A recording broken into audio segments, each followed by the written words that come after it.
Hello friends, आप सभी का स्वागत है गामा चैनल पर। आज मैं आपको पिछले पूरे हफ्ते के इंपॉर्टेंट एंड सेलेक्टेड क्वेश्चंस बताने जा रही हूं। उनके आंसर्स एंड एक्सप्लेनेशंस देखने के लिए वीडियो एंड तक ज़रूर देखें। वीडियो के नोट्स बनाने की आपको कोई ज़रूरत नहीं है, आप इजीली इसे हमारे टेलीग्राम चैनल से डाउनलोड कर सकते हैं। सभी लिंक्स हमारे डिस्क्रिप्शन बॉक्स में दिए गए हैं। So let's start.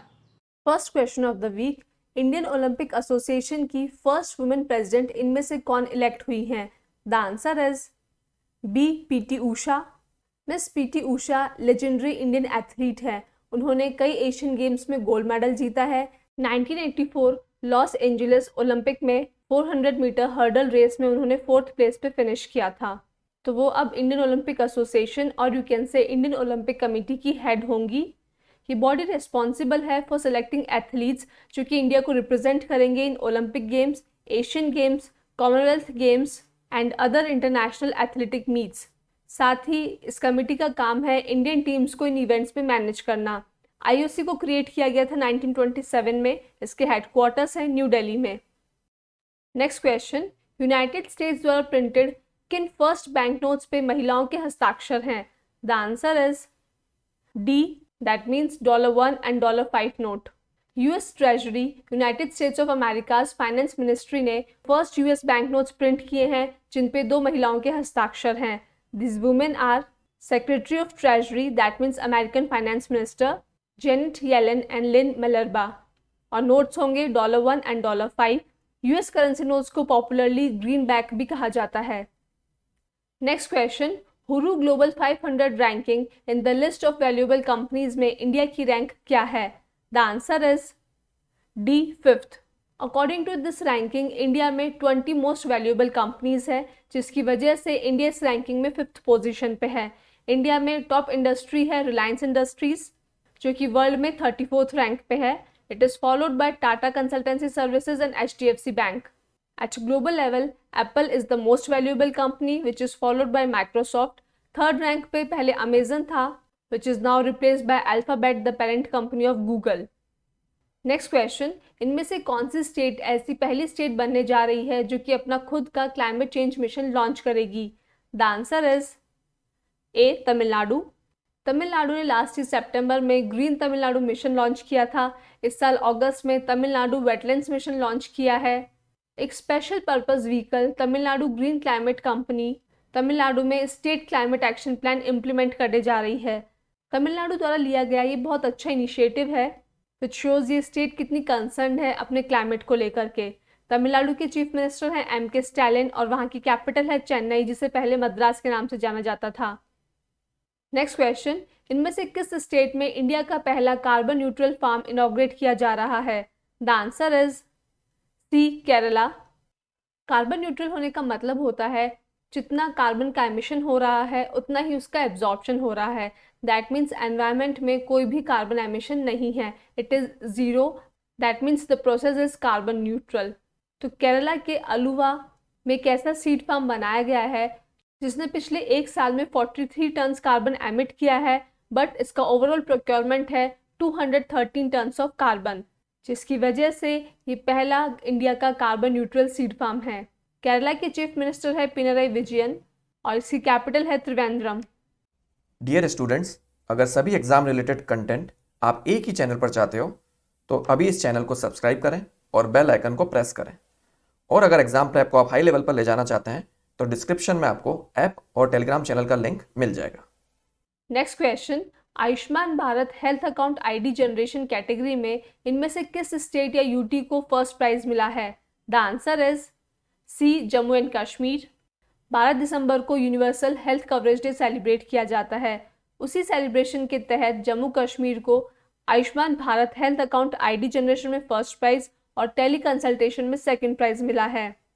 12 दिसंबर 2012 में यूनाइटेड नेशंस जनरल असेंबली ने एक रेजोल्यूशन पास किया था जिसके तहत कंट्रीज को रिक्वेस्ट की थी to accelerate the progress toward universal health coverage. Universal health coverage एक आइडिया है under which everyone everywhere should have access to quality affordable health care। इस साल इस डे की थीम रहेगी Build the world we want, a healthy future for all। Next question, इनमें से किस तारीख को यूनिसेफ डे ऑब्जर्व किया जाता है? The answer is D, 11 December. UNICEF को फुल फॉर्म है United Nations international children emergency fund. इसका पर्पस है पूरे विश्व में बच्चों की जानें बचाना by providing them with humanitarian aid. UNICEF is the successor of United Nations International Children Emergency Fund, जो क्रिएट किया गया था 11 दिसंबर 1946 में to provide immediate relief to children and mothers affected by World War II. UNICEF के headquarters है New York में। इसके हेड हैं Catherine M Russell. Next question, इनमें से किस तारीख को इंटरनेशनल माउंटेन डे ऑब्जर्व किया जाता है? द आंसर इज ए 11 दिसंबर। इस डे को सेलिब्रेट करने के पीछे मकसद है लोगों में जागरूकता लाना, उन्हें बताना कि माउंटेन्स की क्या वैल्यू है to both life as well as climate. इस साल इस डे की थीम रहेगी women move mountains. Mount Everest world का हाईएस्ट माउंटेन पीक है। कंचनजंगा इंडिया का हाईएस्ट माउंटेन पीक है और वर्ल्ड का थर्ड हाईएस्ट माउंटेन पीक है। ये लोकेटेड है इंडिया नेपाल बॉर्डर पे। नेक्स्ट क्वेश्चन, इनमें से कौन सी country standing with the Ukrainian people नाम से एक इंटरनेशनल कॉन्फ्रेंस होस्ट करने जा रही है? The answer is A France. ये कॉन्फ्रेंस की जाएगी फ्रांस की कैपिटल सिटी पेरिस में। एज वी ऑल नो, पिछले 8 महीने से रशिया यूक्रेन वॉर चल रहा है। हाल ही में रशिया ने यूक्रेन पे फिर से अटैक किया है, अपनी सेना बढ़ाई है, तो यूक्रेन को काफ़ी सपोर्ट की ज़रूरत है। इसलिए फ्रांस ने इंटरनेशनल कॉन्फ्रेंस होस्ट की है with the aim to coordinate international support for civil resilience in Ukraine and address the Ukrainian people's urgent humanitarian needs. इस कॉन्फ्रेंस को फ्रेंच प्रेसिडेंट इमैनुअल मैक्रों के इनिशिएटिव से ऑर्गेनाइज किया गया है। इस कॉन्फ्रेंस को यूक्रेन के प्रेसिडेंट वोलोडिमिर ज़ेलेंस्की भी एड्रेस करेंगे वर्चुअली। जैसे कि मैंने लास्ट वीडियो में बताया था, हाल ही में ज़ेलेंस्की को times person of the year भी बनाया गया है। नेक्स्ट क्वेश्चन, इनमें से कौन से देश ने वर्ल्ड का first tobacco law to ban smoking pass किया है? The answer is C, New Zealand. We all know smoking is injurious to health. इससे कैंसर होता है, कई तरह की बीमारियां होती है। ना सिर्फ स्मोकर को, जो उनके आसपास के लोग हैं वो भी इससे अफेक्ट होते हैं। तो इसलिए न्यूजीलैंड गवर्नमेंट ने एक बिल पास किया है जिसके तहत वो टोबैको स्मोकिंग को कम्प्लीटली ख़त्म कर देंगे। वो यूथ को बैन करेंगे for buying cigarettes for life. उनका बिल है smoke free environments and regulated products smoking tobacco amendment bill, जिसका पर्पस है न्यूजीलैंड को 2025 तक स्मोक फ्री बनाना। इस बिल के तहत जिन भी लोगों का जन्म 1 जनवरी 2009 के बाद हुआ है उनको किसी भी प्रकार का टोबैको सेल नहीं किया जाएगा। इसके साथ ही न्यूजीलैंड में नंबर ऑफ सिगरेट रिटेलर्स भी कम हो जाएंगे। नेक्स्ट क्वेश्चन, इनमें से किसने women's air pistol national shooting championship 2022 में गोल्ड मेडल जीता है? The answer is D, Divya TS. India में 65th national shooting championship competitions हो रहे हैं मध्य प्रदेश की लेक सिटी भोपाल में। दिव्या इज फ्रॉम कर्नाटका और वो पहली महिला है जिन्होंने 10 मीटर एयर पिस्टल में गोल्ड मेडल जीता है। इसी इवेंट में टोक्यो ओलंपियन मनु भाकर ने 4 गोल्ड मेडल्स जीते हैं in both women's and junior women's category in 25 metre pistol events. Youth category का गोल्ड मेडल मिला है रिदम सागवान को। नेक्स्ट क्वेश्चन, इनमें से किस स्टेट की गवर्नमेंट के हेल्थ डिपार्टमेंट को ट्यूबरक्लोसिस ACSM में बेस्ट प्रैक्टिस का अवार्ड मिला है? The answer is A, Meghalaya. Meghalaya north east में है और उन्होंने एक जन आंदोलन यानी कि पीपल्स मूवमेंट अडॉप्ट किया है to fight against tuberculosis. Tuberculosis एक बैक्टीरियल लंग इन्फेक्शन है जो कि होता है बैक्टीरियम माइकोबैक्टीरियम ट्यूबरक्लोसिस की वजह से। ये सीधे हमारे लंग्स को इम्पैक्ट करता है। इसमें बहुत खांसी आती है और कभी कभी लंग्स खराब हो जाती है, डेथ की भी सिचुएशन आ जाती है। So the award for best practice in advocacy, communication and social mobilisation in tuberculosis control दिया गया है मेघालय के हेल्थ डिपार्टमेंट के रिप्रेजेंटेटिव्स को at a national workshop in new Delhi. Next question, इनमें से किस तारीख को national energy conservation day observe किया जाएगा? द आंसर इज सी, 14 दिसंबर। नेशनल एनर्जी कंजर्वेशन डे का पर्पस है इंडिया में एनर्जी एफिशिएंसी और कंजर्वेशन के अचीवमेंट्स को शोकेस करना, हाईलाइट करना। पावर मिनिस्ट्री ऑफ इंडिया के तहत ब्यूरो ऑफ एनर्जी एफिशिएंसी ने 1991 में नेशनल एनर्जी कंजर्वेशन अवार्ड्स को लॉन्च किया था। ये अवार्ड्स उन इंडस्ट्रीज़ की कंट्रीब्यूशन को रिकॉग्नाइज करते हैं जिनके एफर्ट्स की वजह से प्रोडक्शन लेवल को मेंटेन करते हुए उन्होंने एनर्जी कंजम्पशन को रिड्यूस किया है। तो जब आप same amount of production come energy consumption के साथ करते हो, that is called energy efficiency. इससे आपकी एनर्जी काफ़ी हद तक बचती है। एनर्जी को इलेक्ट्रिसिटी के रूप में सबसे पहले डिस्कवर किया था बेंजामिन फ्रैंकलिन ने इन 1700। एनर्जी को मापा जाता है जूल में। मेनली एनर्जी के दो टाइप होते हैं, रिन्यूएबल एनर्जी जो कि रिन्यू की जा सकती है, कभी खत्म नहीं होती है, like energy from sun, water. Sun को ओल्डेस्ट सोर्स ऑफ एनर्जी भी कहा जाता है। वहीं non renewable form of energy is one जो कि रिन्यू नहीं होती है, एग्जॉस्ट हो जाती है, like energy from coal, gas, petroleum etcetera. तो हमारा फोकस हमेशा होना चाहिए हम रिन्यूएबल सोर्सेज ऑफ एनर्जी का इस्तेमाल करें और कम से कम एनर्जी का इस्तेमाल करें जिसमें हमारा काम हो जाए। नेक्स्ट क्वेश्चन, इनमें से किसे WTA player of the year के रूप में चुना गया है? The answer is A, Iga Swiatek. WTA awards दिए जाते हैं by women's tennis association to the players and coaches जिन्होंने पूरे सीजन में अच्छी परफॉर्मेंस दी है। WTA अवार्ड्स के साथ साथ ITF वर्ल्ड चैंपियन भी चुने गए हैं। इगा स्वेतक पहली पॉलिश वुमेन बनी है जो कि ITF वर्ल्ड चैंपियन है। वहीं मेंस कैटेगरी में Rafael Nadal 5th time ITF world champion बने हैं। इन दोनों ने ही 2022 में 2 ग्रैंड स्लैम सिंगल टाइटल जीते हैं। ITF that is International Tennis Federation governing body है for world tennis, wheelchair tennis and beach tennis. इसकी स्थापना हुई थी 1913 में। Next question, the Economist Intelligence Unit के अनुसार which is the most expensive city to live? The answer is D, that means New York and Singapore. So according to the annual survey of Economist Intelligence Unit, Singapore और New York world की most expensive city है for the year 2022 and the reason is high energy prices which led to doubling of the inflation rate. Last year Tel Aviv जो कि Israel में है, it was the most expensive city. Next question, इनमें से कौन सा energy trading platform India का पहला कार्बन न्यूट्रल पावर एक्सचेंज है? The answer is A, Indian energy exchange IEX। अपने एनवायरनमेंट को क्लीन, ग्रीन और पोल्यूशन फ्री बनाने के लिए हर कंट्री का मकसद है net zero emissions. That means हम जितनी कार्बन डाइऑक्साइड गैस एमिट कर रहे हैं उतनी ही हमें एब्जॉर्ब करनी चाहिए या फिर एमिशन ज़ीरो होना चाहिए। तो इसी टारगेट को अचीव करने के लिए Indian energy exchange trading platform लाया गया है। आप लोगों ने स्टॉक एक्सचेंज के बारे में सुना होगा जहाँ पे आप लोग स्टॉक्स ट्रेड करते हैं। एनर्जी एक्सचेंज में लोग एनर्जी ट्रेड करेंगे। हम ज़ीरो एमिशंस तो चाहते हैं but it is not possible. Production में एमिशंस तो होते ही हैं, पोल्यूशन तो क्रिएट होता ही है। तो अब इंडस्ट्रीज़ इंडियन एनर्जी एक्सचेंज द्वारा अपने एमिशंस को ट्रेड कर सकेंगे ताकि नेट एमिशंस तकरीबन ज़ीरो हों। IEX को हेल्प करेगा EKI एनर्जी जो कि एक ग्लोबल सर्विस प्रोवाइडर है in the sphere of energy, carbon credit and quality management. EKI IEX का सस्टेनेबिलिटी पार्टनर होगा। ये समय समय पे IEX को एडवाइजरी और कंसल्टेंसी सर्विसेज देगा in the field of climate action exercise. Next question, इनमें से कौन सी country is the first country to auction spectrum for satellite communication? The answer is D, India. Satellite communication का मतलब है किसी भी प्रकार का कम्युनिकेशन लिंक जिसमें आर्टिफिशियल सैटेलाइट का यूज़ होता है। फॉर एग्जाम्पल, जब आप नेविगेशन करते हैं, कहीं भी जाने के लिए रास्ता देखते हैं, तो आप आर्टिफिशियल सैटेलाइट का यूज़ कर रहे हैं। You are doing satellite communication. Telecom sector का रेगुलेटर है TRAI, that is telecom regulatory authority of India, और इसके चेयरमैन है PD वघेला।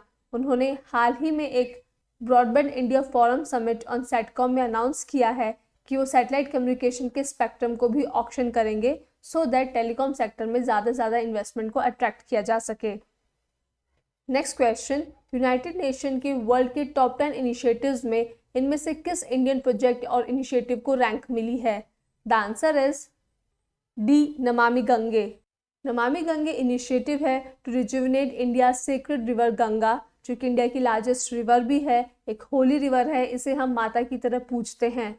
ये अवार्ड मिला है G. अशोक कुमार को, who is the director general of Namami Gange initiative, and the award was given during 15th Conference of Convention on Biodiversity in Montreal, Canada. Namami Gange को United Nations के decade on ecosystem restoration banner के तहत choose किया गया था। ये global movement है which is coordinated by UNEP, united nation environment programme, and FAO, that is food and agriculture organisation.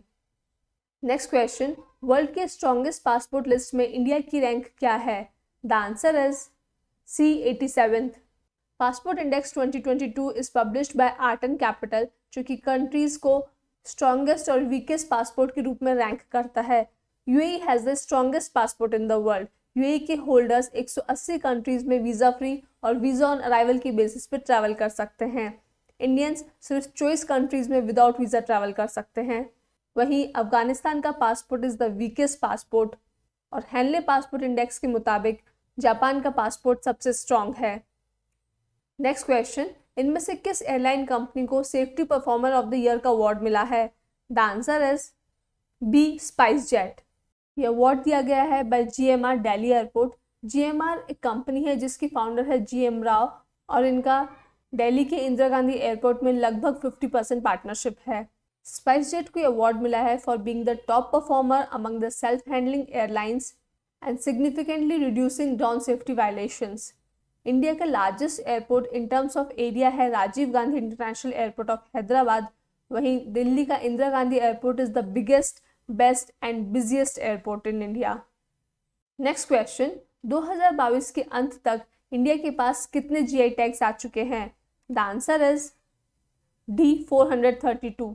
हाल ही में इंडिया को 9 नए जीआई टैग्स मिले हैं which are given to gamocha of Assam, Tandur red gram of Telangana, Raktsey Karpo apricot of Ladakh and Alibag white onion of Maharashtra. इसके साथ ही India के total number of GI tags हो चुके हैं 432। इंडिया में सबसे ज़्यादा जीआई टैग्स है कर्नाटका और तमिलनाडु के पास।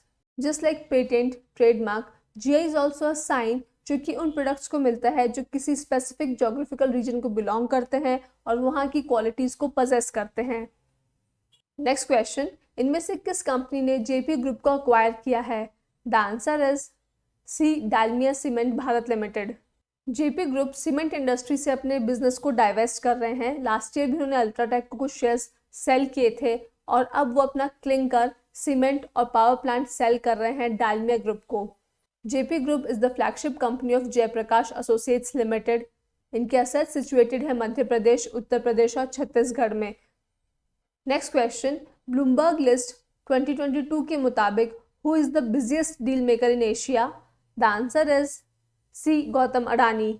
अडानी ग्रुप के ओनर गौतम अडानी वर्ल्ड के 3rd रिचेस्ट पर्सन है और इंडिया के रिचेस्ट पर्सन है, इसीलिए वो इंडिया के बिजिएस्ट डील मेकर भी हैं। पिछले 1 साल में उनकी वेल्थ काफ़ी इंक्रीज हुई है। इनकी firm Adani green energy limited already world की लार्जेस्ट सोलर एनर्जी प्रोड्यूसर है। ये इन्फॉर्मेशन हमें मिली है 6th ब्लूमबर्ग 50 रिपोर्ट से, जो कि उन businesses, politics, science and technology, finance and entertainment को रिकॉग्नाइज करती है जिन्होंने काफ़ी कुछ अचीव किया है।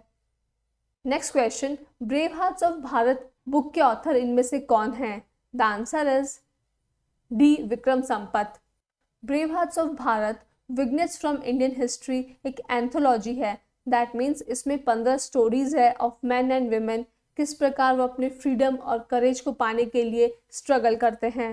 मिस्टर विक्रम संपत एक इंडियन पॉपुलर हिस्टोरियन और ऑथर हैं। वो फेमस हुए हैं for writing biographies of Gauhar Jaan, जो कि ग्रामोफोन गर्ल के नाम से जानी जाती है, and Veer Savarkar, who was the very famous politician and activist in India. Next question, इनमें से किसे NDDB that is national dairy development board के मैनेजिंग डायरेक्टर के रूप में अपॉइंट किया गया है? The answer is B, Minesh C Shah. NDDB की स्थापना हुई थी 1966 में। It is under the ownership of ministry of fisheries, animal husbandry and dairying, जिसके यूनियन मिनिस्टर है परषोत्तम रुपाला। इसका मेन ऑफिस है आनंद, गुजरात में। इसका काम है to develop and regulate dairy industry.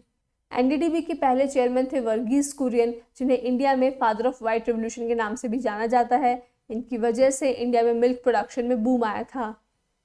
Next question, 51st विजय दिवस इनमें से किस तारीख को ऑब्जर्व किया जाता है? द आंसर इज ए, 16 दिसंबर। 16 दिसंबर 1971 में बांग्लादेश यानी कि ईस्ट पाकिस्तान आज़ाद हुआ था पाकिस्तान से। ये युद्ध हुआ था इंडिया और पाकिस्तान के बीच में। इंडिया ने इसमें जीत हासिल की, इसलिए इसे विजय दिवस के नाम से सेलिब्रेट किया जाता है इंडिया में, और बांग्लादेश में विजय दिवस के नाम से सेलिब्रेट किया जाता है to remember the bravery and sacrifices of Indian defence forces. So students, ये विजय दिवस है जो कि 16 दिसंबर को मनाया जाता है।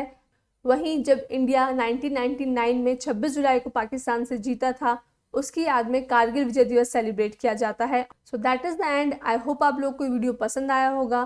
Please give me your feedback in the comment box.